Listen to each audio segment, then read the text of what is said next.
Good evening to those bored enough to watch. In a previous video, I talked about Yakuza Kiwami 2, a great game with many flaws that ultimately resulted in an enjoyable experience. I had a lot of fun with that game and the Kiwami games as a whole. Both were really outstanding remakes despite their issues, though they're not the topic of this video. After the Kiwami games were released, the stories of Yakuza 3, 4 and 5 were left on the PS3, and thus were brought over to modern consoles in the form of remasters as opposed to remakes. I personally don't mind this, though I do feel as though I should discuss this before we move on to the actual game. Yakuza 0 and the Kiwami games were undoubtedly more modern takes on the Yakuza series as a whole. The things I got accustomed to in those games so heavily weren't as prominent in these remasters. Ultimately, what I want to address by discussing this is that of the surrounding question of whether we need a Kiwami 3. I haven't played the original Yakuza 1 and 2, despite me hearing good things about them. There is no way for me to play them on modern hardware akin to how there is with Yakuza 3 and onwards, in which I can't definitively add to this subject in the same way that longtime fans of this series who originally played those games can. But I do want to say that no, I don't think we need a Kiwami 3. As I hope to discuss in this video, Yakuza 3 is the beginning of the modern approach that the Yakuza series takes from this game and onward, introducing many things both in the gameplay and in the story, many staples in the gameplay that would later be refined and perfected in future titles. Coming from Yakuza 0 and the Kiwami games, I will admit that the transition from those games to Yakuza 3 and onward were difficult ones to adjust to, but it is very much possible, and alas, here I am today with the appreciation and love for these titles despite that. Kiwami 3 feels unnecessary, especially because it's more closer to the modern approach that the Yakuza titles sought to take from this game and onward. Now, with that said, Yakuza 3 is generally frowned upon as being the black sheep of the series, in which there certainly is truth to that statement, as there are many fundamental flaws with it. Having only 8 months worth of development put into this game, it's understandable that there exists a multitude of issues, and alas, that's what I want to discuss today. Despite many of this game's issues, I've still grown to appreciate and like this game. There are still many likable and admirable qualities to this game, and for that reason, it's still worth your money and time. In this video, I want to talk about Yakuza 3 and why, regardless of it being considered the black sheep of the series, it's still a great game and entry to the series, as well as its many qualities and faults. So, with that said, let's discuss Yakuza 3.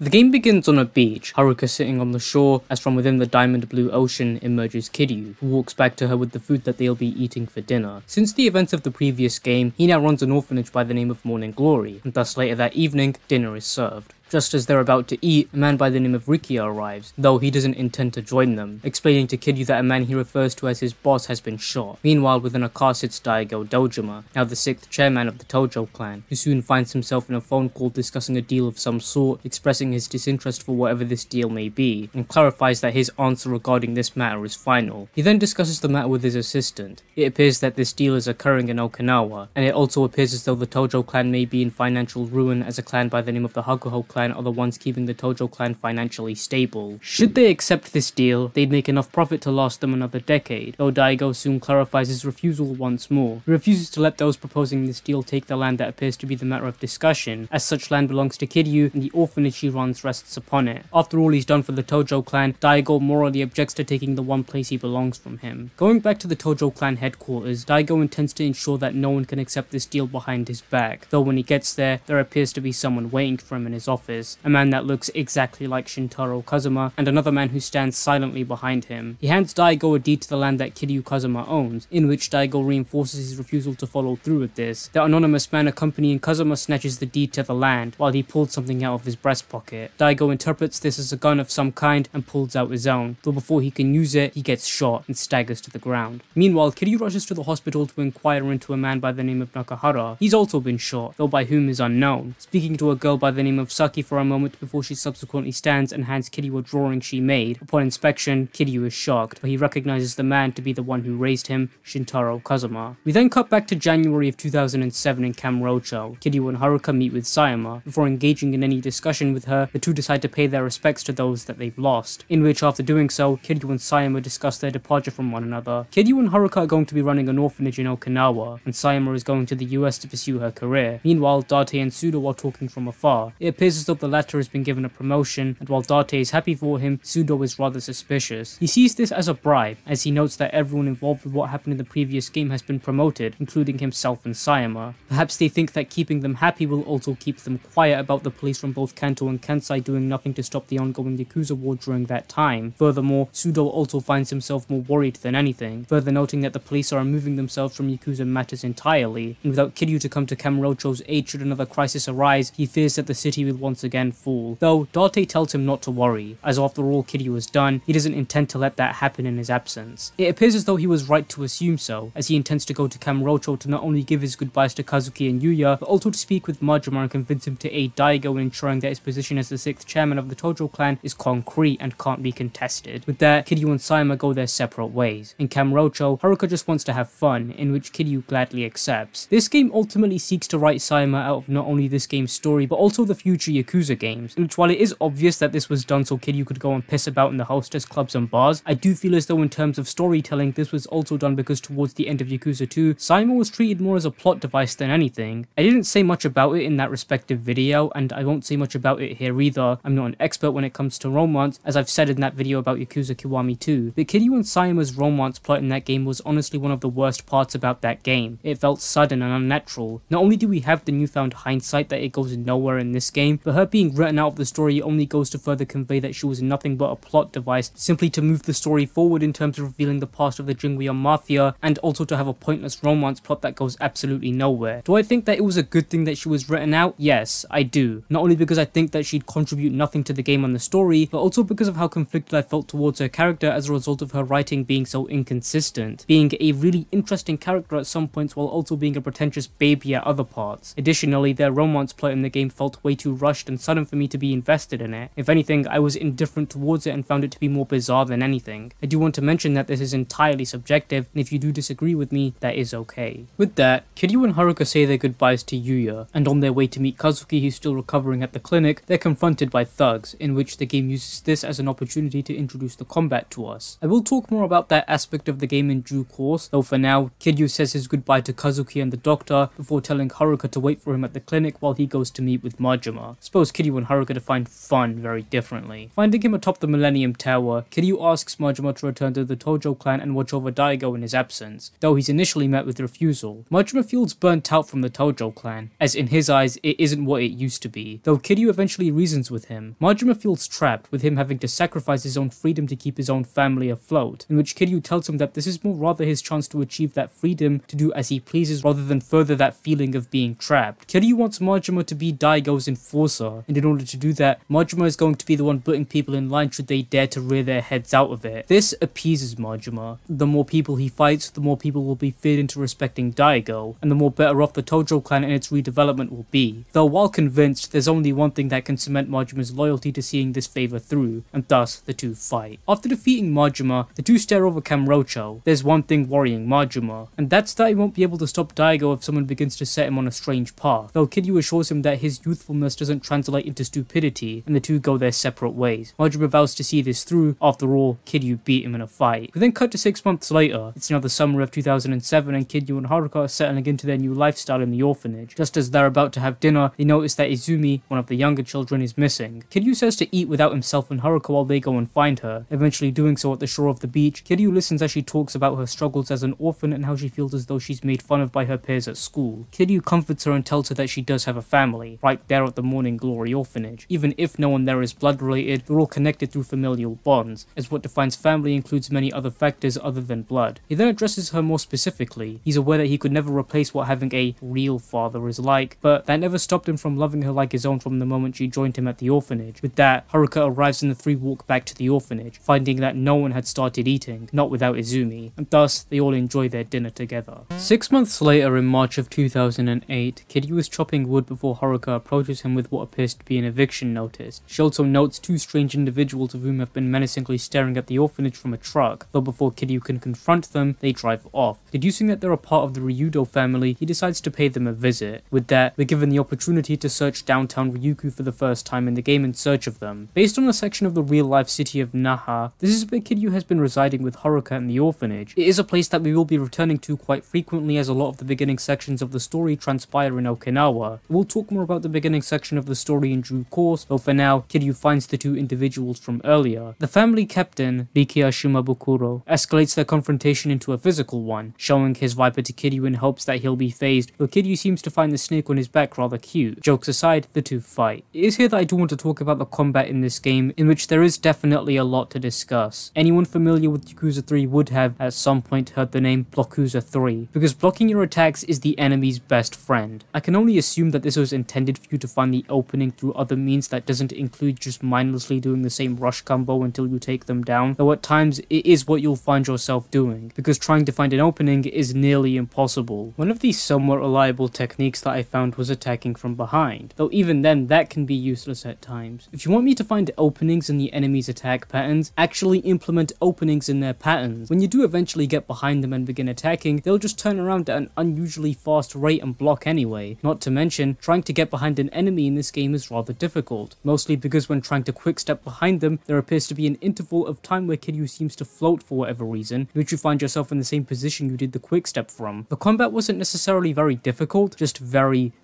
long, as I probably spent more time in fights than I did actually wandering the locations in the game. The combat in this game seems to be built around fighting one enemy at a time, in which does not work during street fights as you find multiple enemies swarming you at once. The more you play through the game, the more you'll find that boss fights are way more enjoyable than street fights because fighting through one enemy is what this combat is suited for. Perhaps this is just me being way too used to what we've seen in the more modern titles such as Yakuza 0 and whatnot, but perhaps those innovations were made for a reason, as clearly demonstrated here. The combat isn't necessarily very difficult despite everything I've said. They mostly serve as inconvenience to what could have been a really interesting combat system, though that isn't to say that it isn't as such. I really like how the game tries to encourage you to think about your approach to fighting and how to tackle enemies, whether it be attacking from the front or the back or whatever other method you conceive. I simply wish that the game would have fine-tuned that to more accommodate said thought processes. As for me, all it really amounted to was messing around with the boss fights for prolonged periods of time until I hopefully eventually took them down. Another aspect I really don't like is these sections of the fights where you need to build up heat through spamming an allocated button. In future titles, it would be convenient buttons such as the square button for those on PlayStation consoles. In this game, it's the R2 button. Yeah, no, to whoever came up with that, cheers mate, I really appreciate it. With that, after taking down Rikiya, he agrees to take Kiryu to their boss, telling Mikio, the individual accompanying him, to go ahead of them and let the boss know of Kiryu's incoming visit. When he gets there, Nakahara, the boss of the Ryu family, arrives, in which before discussing the eviction notices, he tells his adoptive daughter, Saki, to go to her room for a bit so that they can do so in private. Nakahara explains that they're planning to build either a resort or an American military base on the land in which the orphanage rests upon, and thus they've been trying to get Kiryu off, though he refuses nonetheless, further expressing his regret for his previous life as Yakuza, only thinking of his children and what would happen to them if Nakahara managed to get Kiryu off the land. Eventually, Nakahara tries to threaten him, though Kiryu manages to communicate to him through their roles as a father. If he's killed there, his children will have nowhere to go, in which appears to have touched a nerve in Nakahara. With that, Kiryu leaves. Cutting to a news report, it discusses how there's currently two individuals fighting to build what they deem necessary for Okinawa. Tamiya, of whom is trying to build a ballistic missile defense system, and Suzuki, who intends to build a resort as opposed to a missile defense system. Eventually, Kiryu turns off the television, and after attending more to the needs of the orphanage, which include doing my worst nightmare, golf, Rikiya eventually arrives at the orphanage to ask Kiryu a favor. Nakahara's adoptive daughter, Saki, has gone missing, in which not only do they suspect that such a thing has something to do with her real mother, of whom is abusive towards her, but Nakahara himself has slowly begun to lose himself more and more with his daughter missing. He took a liking to Kiryu the moment he stepped into their office, in which is the reason why Rikiya has come to him to ask that he talk some sense into their boss. It's also explained that Saki can't call them because of the traumatic sighting endured by watching her real father hang himself in front of her, which caused a mental block which prevents her the ability to speak. Thus, Kiryu goes there and finds the Ryu family office in ruin, and within, a drunken Nakahara. The two speak, in which Nakahara is doubtful of himself and his abilities as a father. Either Saki wanted to be with her mother, or she didn't want to be with him. Regardless, he feels as though he failed as a father. Kiryu talks some sense into him. You shouldn't make assumptions as to what she's thinking, and talks about his own experiences as an orphan as the man he deemed a father being in the Yakuza. Whether you're in the criminal underworld or not, it doesn't take away from how well you fit into the role of fatherhood. Still, Nakahara can't find it within himself to seek her. The drunken state of of himself and the mangled state of his office. Kiryu rises. If Nakahara won't do it, then he will. When the land is mentioned, Kiryu states that such an ordeal is the furthest thing from his mind. He simply wants to see Saki home safe, and he'll be borrowing Rikia to accompany him as he does so. So he leaves as Nakahara stares at him in awe. Eventually finding her in the Tamashiro family, one of the other families in Okinawa office, Kiryu picks up her sketchbook outside and tells Rikia to go and find Nakahara and bring him forth to the office. Meanwhile, he ventures in and fights through the Tamashiro family men inside, eventually finding the man himself in a room with Saki and her mother. He eventually reveals that he only made her mother kidnap her because he deems Saki a bargaining chip against Nakahara, in which he only sees her as a tool, as well as her mother. Unlike Saki, her mother takes offense when she hears that the entire time Tamashiro had been leading her on for the sake of kidnapping Saki, and she's eventually swiped away. Kiryu, watching this, is only here for Saki, though he isn't fond of the idea of letting Tamashiro walk free, and thus they fight. Rikia and Nakahara arrive, in which Kiryu speaks to Saki, telling her about how worried and nervous Nakahara was since she went missing, so now she has a choice, her mother or him, though her mother laughs, telling them that Saki was the one who ruined her life. Since the moment she was born, everything became about her. She feels as though Saki weighs her down and implores Nakahara to take her in. Scolding her once she leaves, Nakahara is still under the belief that Saki will be choosing her mother, though Kiryu tells him to check the sketchbook, to which he finds a drawing of himself, with the caption, "Thank you for choosing me." Saki is the daughter of Nakahara now, in which he gives her a fatherly embrace before we cut to Kiryu and himself sitting in the Ryudo family office. Nakahara wants the two to become sworn brothers, as it's a way of showing respect and to thank Kiryu for his help. Though a voice arrives, Daigo is here. He's looking into a matter regarding the Okinawa resort deal, as the Tamashiro family had been buying land unbeknownst to the rest of the Tojo clan, as Suzuki, the individual overseeing the resort, has been asking them to do so on his behalf as they need a large amount of land to build on. They've also been using underhanded tactics to obtain the land, such as stealing the deed to some owners' land, in which is the reason Tamashiro had kidnapped Saki to force Nakahara into giving up his land. Tamiya, the individual seeing the military defense base, asked Daigo to intervene with Tamashiro's antics, as should the public find out about the Yakuza being involved in the resort's operations, only the base would remain, which would impede both operations. They're a linked pair, and the public would never support the military base or the resort on their own, so if one fails,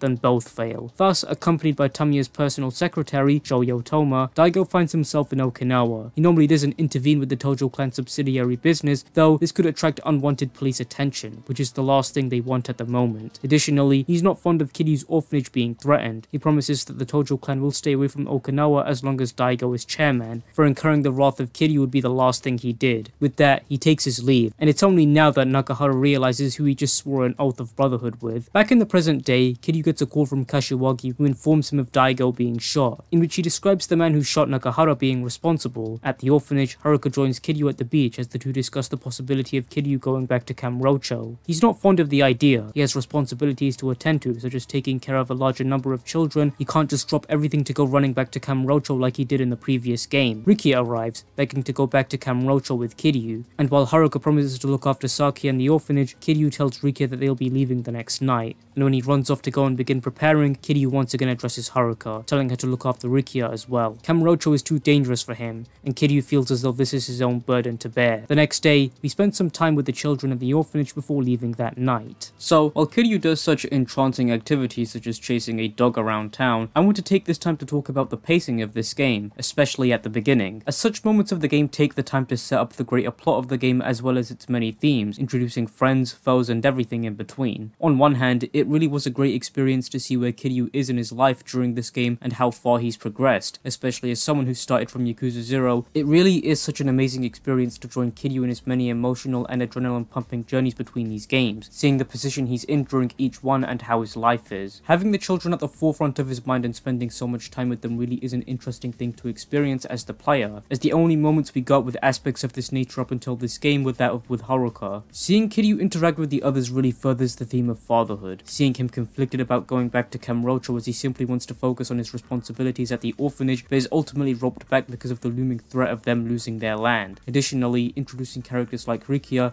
Nakahara, and Mikio, and progressing their friendship with Kiryu is also an interesting experience. For once, we see Kiryu truly settle down and live the life of a civilian that he so desperately wanted at the end of Yakuza 1, though all of that comes crashing down as he makes his way back to Kamurocho yet again. Unfortunately, everything I just described only really applies to a first time playthrough in my opinion. Seeing Kiryu as a father slowly loses its charm when you realize how much of the game is spent pissing about at the orphanage. I'm entirely in favor of getting to see Kiryu grow and develop as a character, and I think that the time spent at the orphanage truly encapsulates that. But did we really need 4 chapters where we spend a large majority of them with it? Keep in mind, this is a third of the game, and I can only appreciate these moments during my first time playthrough of this game or in hindsight of me replaying it. Just as an example, before we even leave for Kamurocho, we watch as Kiryu chases a dog around town, goes on errands so that Izumi can adopt the dog, we play baseball, some kid gets bonked on the head and Riona's racist or something. Maybe in hindsight of replaying the game and during my first playthrough, I was able to appreciate these moments of bonding, but in the moment of my second playthrough, I only really wanted to progress the story in a meaningful way without needing to spend majority of the beginning of the game in what feels like filler content to extend the playtime. This makes the pacing of the first 4 chapters really inconsistent, as you're more likely to spend time with these sections of the game rather than actually going through the important story related aspects. What I'm trying to say is this: regardless of how much deeper significance these sections of the game have with the story, as we'll explore later in the video, it should have been executed much better in a way that doesn't slow the pacing to a crawl. With that, Kiryu introduces the rest of the orphanage to Saki, who will be staying with them while Nakahara is at hospital. Kiryu asks that they make her feel at home, a request that they gladly accept. So, after wandering around town with Haruka for a while, Kiryu embarks on his flight back to Kamurocho. Meanwhile, within a prestigious accommodation in Tokyo, a man can be seen training alone. Someone knocks at his door, and in comes his assistant, who informs him of a meeting that Kashiwagi has called. Any other meetings are to be cancelled, as matters with the Yakuza come first. Meanwhile, in Yokohama, he watches a man bully some poor Chinese lad into trying to force him to pay a measly monthly fee of 1 million yen per month. Though the visibly peaceful negotiations are disrupted when he's informed of a meeting called to the Tojo clan headquarters. The man apologizes and gives a briefcase of some kind before leaving, in which when the chef opens the briefcase, the building implodes, killing the chef inside. Meanwhile, in Kamurocho, the Nishikiyama family get a call from the Tojo clan headquarters, in which when their boss is done with,